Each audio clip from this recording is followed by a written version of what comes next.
Good morning, darlings, and welcome to another episode of QuaranTEAtime with your host, Celeste Barbier. Today I'm feeling very drag-inspired. And today is Wednesday, April 22nd in the year 2020, and the tea that I am drinking, which is a little too hot for me right now, is Good Earth Citrus Kiss. Yummy. All right, and the birthdays that we're celebrating today are Betty Page, who was born in 1923, Glen Campbell, and Rita Levi-Mantalcini. She was a scientist, and I actually had some really good quotes from her, including, "Progress depends on our brain. The most important part of our brain, that which is neocortical, must be used to help others and not just to make discoveries." Also, she said, "Above all, don't fear difficult moments. The best come from them." Here we are. Difficult moments. Best moments, maybe, perhaps. And Glen Campbell, he said, "God only knows how much I'm going to do or not going to do." Gosh, that is very relevant for us. Yes. National days. The big day that we're going to be focus on today is National Earth Day, but it is also Girl Scout Leaders Day. So shout out to my friend Shannon Murphy, who was a Girl Scout and a Girl Scout leader, I think until her 20s. Jelly Bean Day. So if you get your hands on some little jelly beans, this is the day to eat those jelly beans, you jelly bean lovers, you. It is also Administrative Professionals Day. I did a Celestegram yesterday for one of those, for somebody, for one of their colleagues. And it is Bookmobile Day. I don't know if bookmobiles are really still working, but this would actually be a good time for them because they could go around neighborhoods and people could get books. But then if it's an exchange program, you have to sanitize it and do all this stuff. Anyway, so for National Earth Day, which is why I chose Good Earth tea, let's take another sip of that with my favorite cup. There are lots of different ways to observe National Earth Day. So one way is to celebrate by Earth, engaging in Earth Day activities in your area. Ways to participate include to support and use recycling programs in your community, to volunteer to clean up a local park or street on cleanup days or beach, but make sure that they're open. I do like to do beach cleanups sometimes. I have a little grabby stick. I love my little grabby stick.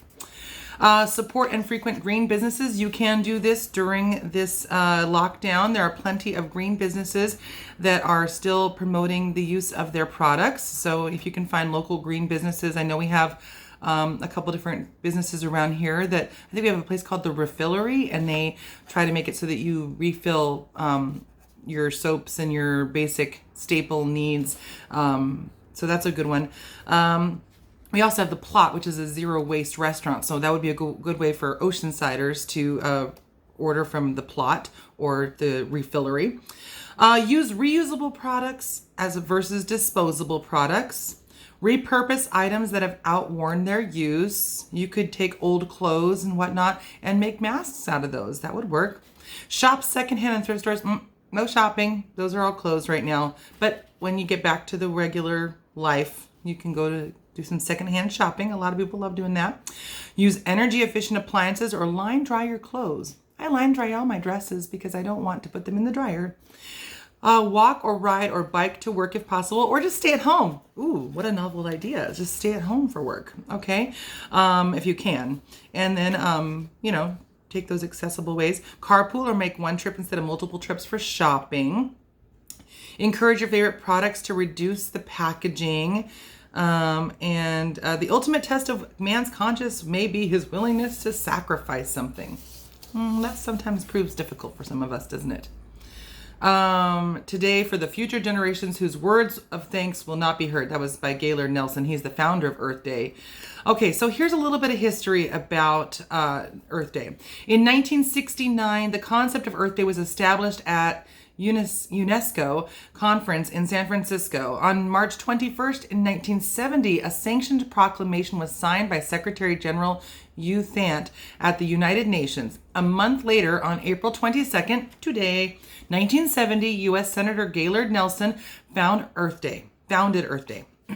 While National Earth Day is not considered a national holiday, we encourage you to learn more. Environmentalists held rallies in large cities around the country, and the observance became a global event in 1990, has not stopped ever since then. So that is a little bit of history about National Earth Day. Happy National Earth Day to all of you. I hope you have a fabulous, wonderful, beautiful Wednesday, and I will see you tomorrow for the 32nd episode of my QuaranTEAtime with Celeste. Have a fabulous, wonderful day.